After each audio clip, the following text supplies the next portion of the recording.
నమస్తే, welcome to our channel. నేను Soujanya. Finally Jaganmohan Reddy London tour వెళ్ళబోతున్నారు. సో దానికి సంబంధించి కోర్టు నుంచి పర్మిషన్స్ కూడా వచ్చాయి. సిబిఐ అయితే పర్మిషన్స్ ఇవ్వద్దు అంటున్నారు, బట్ కోర్టు అయితే ఇవ్వడం జరిగింది. సో మరి అంశానికి సంబంధించి మనతో మాట్లాడడానికి, వారి విశ్లేషణని మనతో పంచుకోవడానికి ఈ రోజు మనతో పాటు ఉన్నారు senior political analyst Kilari Nagarjuna గారు ఉన్నారు. వారితో మాట్లాడదాం. నమస్తే అండి. నమస్తే. సో జగన్మోహన్ రెడ్డి లండన్ వెళ్తే తిరిగి రారు, సో కాబట్టి ఆయనకి మళ్ళీ పర్మిషన్ ఇవ్వద్దు అని చెప్పేసి సిబిఐ వాదిస్తోంది కోర్టులో. బట్ కోర్టు అయితే అవేమీ వాదనలు వినకుండా ఫైనల్ ఆయన పర్మిషన్ ఇచ్చింది లండన్ వెళ్ళడానికి. సో మరి ఇప్పుడు వెళ్తే రిజల్ట్స్ వచ్చే టైంకి జగన్మోహన్ రెడ్డి వస్తారు అనేది కోర్టు చెప్తుంది. అది జరిగేటువంటి అవకాశం ఉంది, అసలు ఏంటి అంటారు? అంటే ఈ వాదన వీళ్ళు ఎప్పుడు వినిపించాలి అంటే, మొట్టమొదటిసారి నేను ఫారెన్ వెళ్ళాలి, బయటికి విదేశాలు వెళ్ళాలని జగన్మోహన్ రెడ్డి అన్నప్పుడే ఈ వాదన వినిపించుంటే కోర్టు కన్సిడర్ చేసేది. ఓకే, ఇప్పటికి ఆయన 3-4 సార్లు ఫ్యామిలీ తోటి ఇలా ప్రతి సంవత్సరం ఒకసారి వెళ్ళొస్తున్నాను, మా పిల్లల్ని చూడాలి, తర్వాత జెరూసలేం వెళ్ళాలి, లేకపోతే ఇంకో చోటకు వెళ్ళాలి అనేటువంటిది అన్నప్పుడు వాళ్ళు వెళ్ళే ప్రతిసారి కొన్ని నిబంధనలు పెడతారు. విదేశాలకు వెళ్ళేటప్పుడు ఇన్ని రోజుల్లోనే ఉండాలి, చెప్పిన చోటే తిరగాలి, ఇంకేది చేయకూడదు, ఇలా కొన్ని కండిషన్స్ ఉంటాయి. అదేదన్నా వైలేట్ చేసి ఉంటే ఆయన వెళ్ళినప్పుడు సిబిఐ వాళ్ళు ఇదిగోండి మీరు అనుమతించారు, ఇది ఇక్కడ ఈ వైలేషన్ చేశాడు కాబట్టి మీరు అనుమతించవచ్చు అని చెప్పడానికి అవకాశం ఉండేది.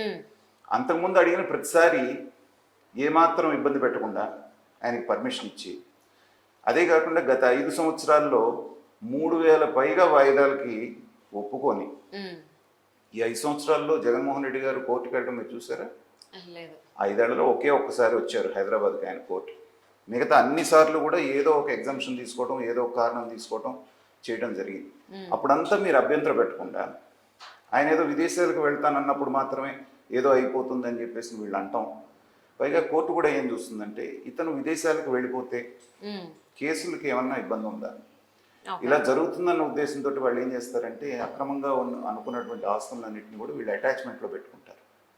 ఈడీ అటాచ్మెంట్లో ఉంటాయి.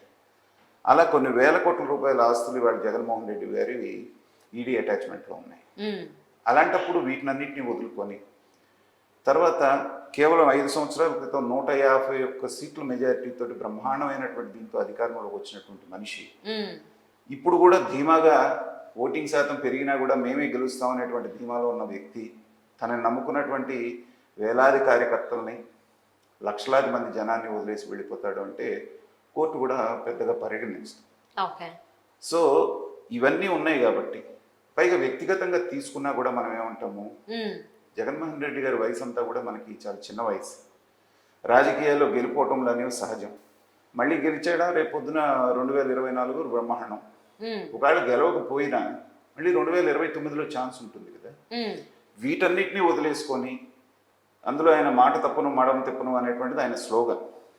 ఒకసారి ఇది చేశారంటే ఇక రాజకీయంగా ఆయన సమాధి అయిపోయినట్టే కదా. కాబట్టి ఇలాంటి పనులన్నీ చేస్తారు నేను అనుకోను. పైగా జనాలు ఏమనుకుంటున్నారంటే, చాలా మంది ఈయనేదో ఒక ఐలాండ్ కొన్నారు, అక్కడెక్కడో సెటిల్ అయిపోతారు, కంటైనర్లో డబ్బులు తరలించేశారు, హవాలా ద్వారా తరలించారు, ఇలా రకరకాలుగా వార్తలు వస్తున్నాయి. కానీ వీటన్నిటికీ ఏది ఆధారాలు లేవు. గతంలో కూడా మనం చూసాం, చంద్రబాబు నాయుడు గారు చీఫ్ మినిస్టర్గా ఉన్నప్పుడు ఈయనకి సింగపూర్లో 5 స్టార్ హోటల్ ఉంది, అక్కడ ఇన్ని కోట్లు ఉన్నాయి, అన్ని కోట్లు ఉన్నాయి అన్నారు. పోనీ ఆ హోటల్ పేరేంటో చెప్పండి రా నాయన, అడ్రస్ ఎక్కడుందో చెప్పండి అంటే కూడా ఎవరు చెప్పేవాళ్ళు కాదు. కాబట్టి ఏంటంటే, అధికారంలో ఉన్న వాళ్ళ మీద ఆరోపణలు చేయటం ఈజీ. కానీ నాకు తెలిసి ఇవాళ ఆయన ఉన్నటువంటి పరిస్థితుల్లో వెళ్ళిపోయి రాకుండా ఉండేటువంటి పరిస్థితి అయితే ఉండదు. దాన్నే కూడా కోర్టు నమ్మి ఉంటుంది. నమ్మటం వల్లనే ఆయనకు అనుమతి ఇచ్చిందని నేను అనుకుంటున్నాను. సో అంటే కరెక్ట్గా ఎలక్షన్కి సంబంధించి రిజల్ట్స్ ఎప్పుడైతే ఉంటాయో ఆ టైంకి మళ్ళీ వెనక్కి తిరిగి వస్తారు జగన్మోహన్ రెడ్డి అని చెప్పి కోర్టు చెప్తుంది. బట్ అలా జరగదు. ఎందుకంటే ఖచ్చితంగా ఓడిపోతాడు కాబట్టి జగన్మోహన్ రెడ్డి తిరిగి మళ్ళీ రాడు. ఒకవేళ ఓడిపోతే ఆయన మళ్ళీ జైల్లోనే కూర్చుంటాడు కాబట్టి వచ్చేటువంటి అవకాశమే లేదు, అక్కడే ఉండిపోతాడు, అబ్స్కాండ్ అయిపోతారు అని చెప్పి చాలా మంది కూటమి నేతలు చెప్తూ ఉన్నారు. సో దాని గురించి ఏమంటారు మరి మీరు? అదేనండి నేను చెప్తుంది ఏంటంటేనమ్మా, ఇప్పుడు అవతల వాళ్ళని హ్యూమిలియేట్ చేయడానికి, అతని క్యాడర్ని డిమోరలైజ్ చేయడానికి, వాళ్ళని టీజ్ చేయడానికి, అంతేగాని ఇంత రాజకీయం చేసినటువంటి వ్యక్తి, ఇంత భవిష్యత్తు ఉన్నటువంటి వ్యక్తి ఇది చేసి వెళ్ళిపోతాడు, పారిపోతాడు, లేకపోతే కనపడకుండా అయిపోతాడు అనేటువంటిది కాదు. కాకపోతే డౌట్లు ఎక్కడ వస్తున్నాయంటే, నిన్నటిదాకా సిబిఐ అనేటువంటిది నిమ్మకి నీరెత్తినట్టుగా ఉంది.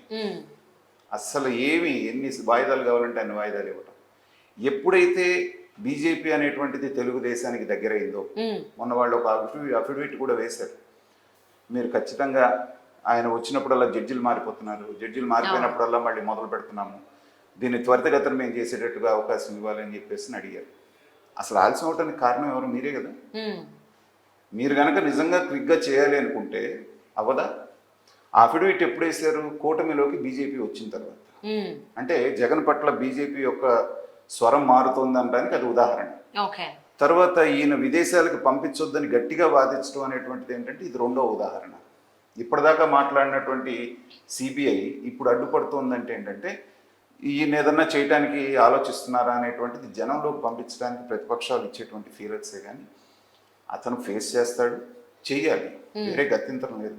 ఫారిన్ కంట్రీకి పారిపోయినంత మాత్రాన ఎన్నాళ్ళు తప్పించుకోగలుగుతారు ఎవరైనా? అందులో ఒక పెద్ద రాజకీయ పార్టీకి, బోల్డంత భవిష్యత్తు ఉన్నటువంటి రాజకీయ పార్టీకి నాయకుడిగా ఉన్నటువంటి వ్యక్తి అలాంటి పిచ్చి పని చేస్తాడని నేనైతే అనుకోవట్లేదు. అంటే మిగిలిన వాళ్ళు ఎలా అయితే ఇండియాలో అప్పులు చేసి బయట విదేశాల్లో తలదాచుకుంటున్నారో అలానే జగన్మోహన్ రెడ్డి కూడా చేస్తారు అని చెప్పి చాలా మంది అంటూ ఉన్నారు, అభిప్రాయపడుతున్నారు. బట్ మీరేమో అలా జరగదు, ఇక్కడ వేల కోట్ల ఆస్తులు ఉంచుకుని ఎందుకన్నా లండన్లో ఉంటారని మీరు అంటున్నారు. సో ఎవరి వాదన కొట్టి పరేయలేము, ఇక్కడ ఎవరి వైపు ఒకటమ్మా. ఇప్పుడు డబ్బు వరకే అంటే వేరే విషయం. రాజకీయ భవిష్యత్తు ఒక రాజకీయ నాయకుడికి ఏంటంటే డబ్బు కంటే కూడా పదవి అనేటువంటిది చాలా ముఖ్యమైనటువంటిది. జగన్మోహన్ రెడ్డి గారు డబ్బు మాత్రమే చూసుకుంటే అసలు ఇంత ప్రయత్నం అవసరం లేదుగా. ఆయన సంపాదించుకున్నటువంటి వేలాది కోట్ల రూపాయలు, జనాలు చెప్పినట్టు పోనీ 1,00,000 కోట్లు అన్నారని హ్యాపీగా ఆయన జీవితం 4 తరాలు గడిచిపోయేది. కానీ అతనికి కావాల్సింది ఏంటంటే పవర్. 10 మందిని నా గ్రిప్లో పెట్టుకోవాలి, నేను పాలించాలి అనేటువంటి మనస్తత్వం కలిగినటువంటి జగన్మోహన్ రెడ్డి గారు ఇదేదో కేసులు ఇప్పుడు 12 సంవత్సరాల నుంచి మేనేజ్ చేసుకొచ్చాడమ్మా. మరి ఇలాగే ఇంకొక 10-15 సంవత్సరాలు కూడా మేనేజ్ చేసే కెపాసిటీ ఉంది ఆయనకి. అంటే ఇప్పుడు బీజేపీ సపోర్ట్ అయితే లేదు కాబట్టి ఎలక్షన్ రిజల్ట్స్ వచ్చిన తర్వాత ఇమీడియట్ గా ఆయన జైలుకి పంపించే అవకాశం ఉందని కూడా చాలా మంది వ్యాఖ్యానిస్తున్నారు. లేదని మీరు ఎందుకు అనుకుంటున్నారు? ఎందుకంటే రేపు పొద్దున ఈయనకి పార్లమెంట్లో ఒక 8 సీట్లు 7 సీట్లు వచ్చినాయి అనుకోండి. రేపు పొద్దున బొటాబొటిగా ఒక 200-250 సీట్ల దగ్గర ఆగిపోయింది అనుకోండి బీజేపీ. రాజకీయాల్లో ఎనీథింగ్ ఈజ్ పాసిబుల్ అన్నప్పుడు వీళ్ళందరి ఇది కూడా అతనికి అవసరం అవ్వచ్చు. అలాగే రాజ్యసభలో దాదాపు 11-12 మంది ఉన్నారు అతనికి. రాజ్యసభలో బిల్లులు పెట్టినప్పుడు ఇతను అనుమతి కావాల్సి వచ్చు. కాబట్టి ఏంటంటే బీజేపీ అనేటువంటిది 2 పక్కల డ్రామా ఆడుతుంటుంది. కాబట్టి ఇతన్ని వ్యతిరేకం చేసుకుంటుందని అబ్రప్ట్గా ఈయన తీసుకెళ్లి లోపలేస్తుంది బీజేపీ అని అయితే నేను నమ్మట్లేదు. సో మరి చూద్దామండి. జగన్మోహన్ రెడ్డి అయితే ప్రస్తుతానికైతే ఆయన పర్మిషన్ తెచ్చుకోవడం జరిగింది విదేశీ పర్యటనకు సంబంధించి. వాళ్ళ కూతుర్లు చూడడానికి సతీ సమేతంగా వెళ్తూ ఉన్నారు. సో మరి ఆయన ఎప్పుడు తిరిగి వస్తారు ఏంటి అనేది వేచి చూద్దాం. Thank you so much Nagarjuna గారు.